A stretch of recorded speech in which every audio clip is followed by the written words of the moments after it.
Hey everybody, my name is Megan Rohr, and I just wanted to share a little bit of support for people who are feeling sad and stuck right now. If you're feeling sad and stuck, I just want to let you know that you are not alone.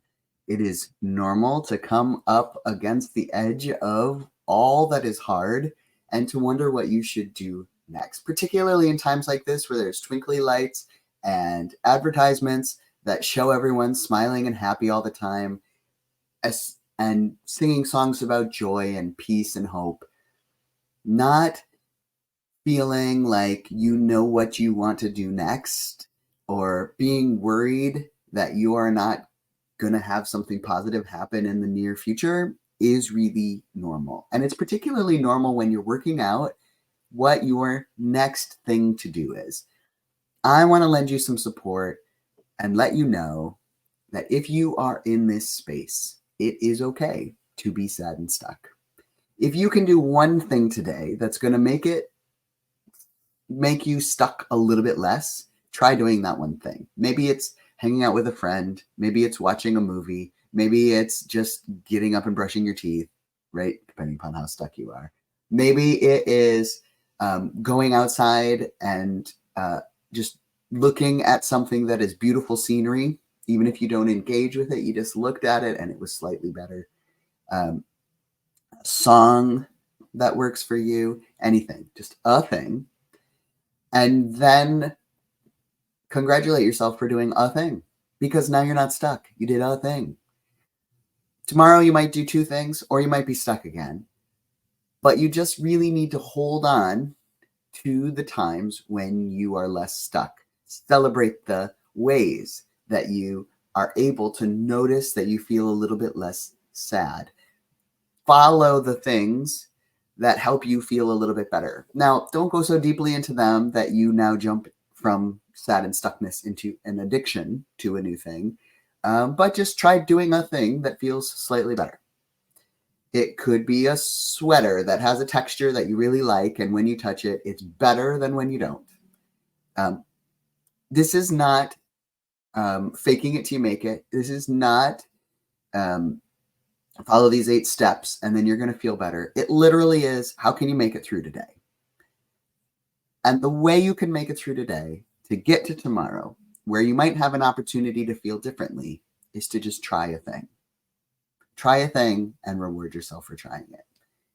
We have a tendency to assume that because we haven't accomplished our biggest goal, that we haven't done anything. When really we might have tried a bunch of stuff. We just didn't accomplish that really, really, really, really big goal. Breaking it down into smaller and smaller and smaller goals until we have something that we can accomplish starts to help us feel like we're building momentum. Saying, wow, I just made it out of the house to go on a walk. I walked a block and I came back home. That was it. But I accomplished my goal because my goal wasn't learn to run a mile. My goal was get out of the house and walk. Any steps out of the house accomplish that goal. Make your goals smaller so that you can unstuck yourself. Later, when you are on a roll or you're feeling confident or you're less sad or outside of grief a bit more, you can have bigger goals. Not today. Could you make a 10-year goal that's really big? Absolutely. Could you have a giant goal in mind as you're doing these little steps? Absolutely. You can think about running a marathon when you just walk outside a few steps. But right now, all you got to do is get a little less stuck. Don't fix next month's problem. Fix today's problem. Being unstuck will open up the possibilities that you have for ways that you can solve your problems. But it's just when you're in that deepest, most stuck space that it is the hardest to figure out what to do next. My hope is to support you and provide you with wellness ideas wherever you are along that journey. But I've been in that stuck space, and I want you to know it doesn't always get better, doesn't always get easier, but you can get unstuck. You can try new things. When you go through something really hard, the things you used to enjoy might not work anymore. They might make you feel sadder to try all the things you used to enjoy, to notice that it doesn't feel like it used to. So for right now, just get a little less stuck. You can do this. I'm rooting for you. Take care.